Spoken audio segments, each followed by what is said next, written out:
कांग्रेस ने भारत और पाकिस्तान के बीच अमेरिका के मध्यस्थता को लेकर सोमवार को एक बार फिर सवाल खड़े किए और कहा कि सरकार को यह बताना चाहिए कि क्या उसने द्विपक्षीय मामले में तीसरे पक्ष का हस्तक्षेप स्वीकार कर लिया है।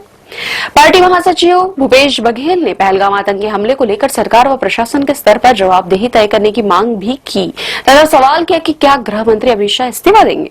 उन्होंने कहा कि सरकार को पूरे घटनाक्रम पर सर्वदलीय बैठक और संसद का विशेष सत्र बुलाकर स्थिति साफ करनी चाहिए तथा सर्वदलीय बैठक में प्रधानमंत्री नरेंद्र मोदी को अवश्य शामिल होना चाहिए। बघेल ने कहा कि पहलगाम आतंकी हमले के बाद हमारी वीर सेना ने संकल्प और साहस के साथ दुश्मनों को जिस तरह से मुंहतोड़ जवाब दिया वह पूरे राष्ट्र के लिए गर्व का पल था। उन्होंने कहा कि जब भी देश पर संकट आया कांग्रेस पार्टी ने राजनीति को पीछे रखा और देश हित को प्रथम स्थान दिया। बघेल ने कहा कि आज भी हमारा वही संकल्प है, आतंकवाद के खिलाफ संघर्ष में राजनीति नहीं राष्ट्रवाद चाहिए।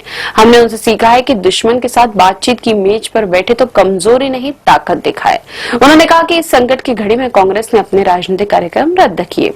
बघेल ने दावा किया लेकिन जब पूरा देश सेना के साथ खड़ा था तो भाजपा के नेता ट्विटर पर भाजपा और संयुक्त प्रगतिशील गठबंधन की तुलना कर इसे राजनीतिक रंग दे रहे थे। उन्होंने सवाल किया कि क्या सेना के बलिदान को चुनावी बयानबाजी में इस्तेमाल करना उचित है।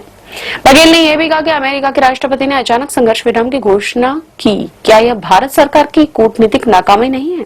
क्या भारत ने तीसरे पक्ष के हस्तक्षेप को स्वीकार कर लिया है? क्या शिमला समझौता अब रद्द हो गया है? हमने संघर्ष विराम में पाकिस्तान से क्या वादे लिए हैं? देश के लोगों को यहाँ भी जानने का हक है। उन्होंने कहा कि कांग्रेस अध्यक्ष मल्लिकार्जुन खड़गे और लोकसभा में नेता प्रतिपक्ष राहुल गांधी ने पत्र लिखकर प्रधानमंत्री नरेंद्र मोदी से संसद के विशेष सत्र की मांग की है जिसमें सभी दलों को बताया जाए कि युद्ध विराम की क्या शर्तें हैं। बघेल ने कहा कि सरकार एक सर्वदलीय बैठक और संसद का विशेष सत्र बुलाए ताकि सारी स्थिति साफ हो सके।